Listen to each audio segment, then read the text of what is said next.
अपराध की कोई उम्र नहीं होती है। अपराध बड़ा हो या फिर छोटा, अपराधी कहलाता है। कुख्यात हिस्ट्री शीटर विनय त्यागी की शनिवार सुबह एम्स ऋषिकेश में इलाज के दौरान मौत हो गई है। वो पुलिस कस्टडी में कोर्ट पेशी के लिए जा रहा था। इस दौरान जानलेवा हमले में गंभीर रूप से घायल हो गया था। ऐसे में कौन है ये अपराधी, क्यों चर्चा में है, कैसे अपराध की दुनिया में इसने कदम रखा, चलिए विस्तार से बताते हैं। महज 16 वर्ष की उम्र में ही जयराम की दुनिया में कदम रखने वाला विनय त्यागी के खिलाफ पहला मामला वर्ष 1985 में मेडिकल थाना मेरठ में अपहरण और आखिरी मामला हरिद्वार जनपद के लक्सर कोतवाली में 25 लाख की धोखाधड़ी के आरोप में दर्ज हुआ था। धोखाधड़ी के इसी मामले में 24 दिसंबर को पुलिस अभिरक्षा में कोर्ट में पेशी पर जाते समय विनय त्यागी पर हमला हुआ। 3 गोलियां लगने के बाद गंभीर अवस्था में उसे एम्स ऋषिकेश लाया गया, जहां उसने दम तोड़ दिया। आपको जानकर हैरानी होगी, पश्चिमी उत्तर प्रदेश के कुख्यात गैंगस्टर विनय त्यागी हरिद्वार के लक्सर में 35 साल के आपराधिक जीवन का अंत हुआ है। विनय त्यागी के खिलाफ उत्तर प्रदेश, उत्तराखंड और दिल्ली में लगभग 57 से अधिक मुकदमों का पुलिंदा रख दिया गया था, जिनमें हत्या के 12 मामले थे। मुजफ्फरनगर जनपद के पुरकाजी थाना क्षेत्र के खाईखेड़ी गांव के मूल निवासी विनय त्यागी उर्फ टिंकू के खिलाफ करीबन 1985 में मेरठ के मेडिकल थाने में अपहरण के आरोप में दर्ज हुआ था मुकदमा। इसी साल उसके खिलाफ अपहरण का एक और मामला दर्ज हुआ। इसके बाद उसके नाम दर्ज होने वाले मामलों की सूची लंबी होती चली गई। त्यागी के खिलाफ हत्या, अपहरण, फिरौती, जानलेवा हमला, गैंगस्टर सहित संगीन धाराओं में लगभग 59 मामले दर्ज बताए गए हैं। इनमें सबसे अधिक 29 मामले सिर्फ उत्तर प्रदेश के मेरठ में ही दर्ज हैं। इसके अलावा मुजफ्फरनगर में 15, गाजियाबाद में 3, दिल्ली में 2, सीतापुर में 1, बुलंदशहर में 1, सहारनपुर में 1, जबकि उत्तराखंड के देहरादून में 4, हरिद्वार में 2 और लक्सर में 1 मामला दर्ज है। 15 सितंबर को देहरादून में उसके खिलाफ चोरी का मामला दर्ज हुआ था।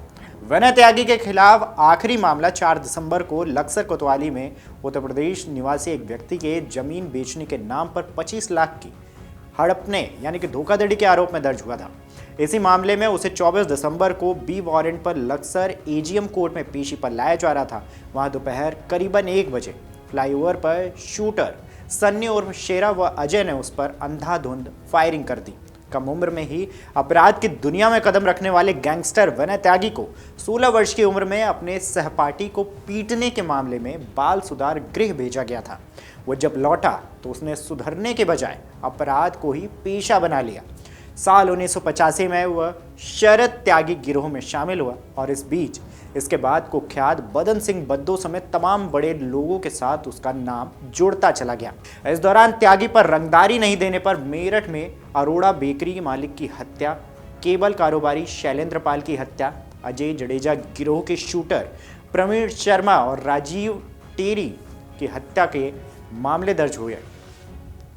इतना ही नहीं, इस बीच कारोबारी को हनी ट्रैप में फंसाकर 1 करोड़ की फिरौती मांगने जैसे संगीन अपराधों में भी इसका नाम शामिल हुआ। सुनवाई के दौरान अदालत के सामने त्यागी के काले कारनामों के जो फहरिस्त पेश हुई, उसने सबको चौंका दिया था। अभियोजन ने अदालत के सामने त्यागी के खिलाफ उत्तर प्रदेश, उत्तराखंड और दिल्ली में लगभग 57 से अधिक मुकदमों का पुलिंदा रख दिया, जिनमें हत्या के 12 मामले थे।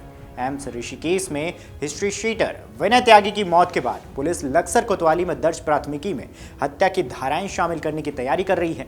आपको बता दें कि 24 दिसंबर को नगर में फ्लाईओवर पर हुए शूटआउट के बाद पुलिस ने अज्ञात के खिलाफ जानलेवा हमले समेत दूसरे धाराओं में मुकदमा दर्ज किया था। विनय त्यागी को पुलिस अभिरक्षा में कोर्ट लेकर जा रहे उप निरीक्षक नरेंद्र सिंह की ओर से दर्ज कराई गई प्राथमिकी में बताया गया है कि 24 दिसंबर को विनय त्यागी और टिंकू निवासी जागती विहार मेरठ उत्तर प्रदेश को बी वारंट पर एजीएम कोर्ट लक्सर में पेशी पर ले जा रहे थे। दोपहर 12:40 पर जब वो लक्सर में रेलवे ओवरब्रिज पर पहुंचे तो यहाँ गन्ना वाहन के कारण जाम लगा हुआ था।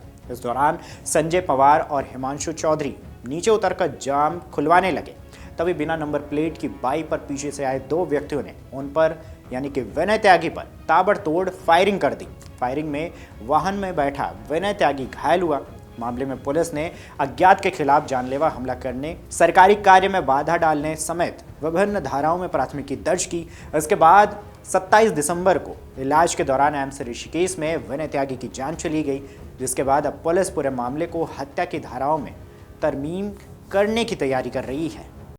अगर आप ये वीडियो YouTube पर देख रहे हैं तो हमारे चैनल को सब्सक्राइब कर बेल आइकन दबाएं और Facebook पर देख रहे हैं तो हमारे पेज को लाइक करें।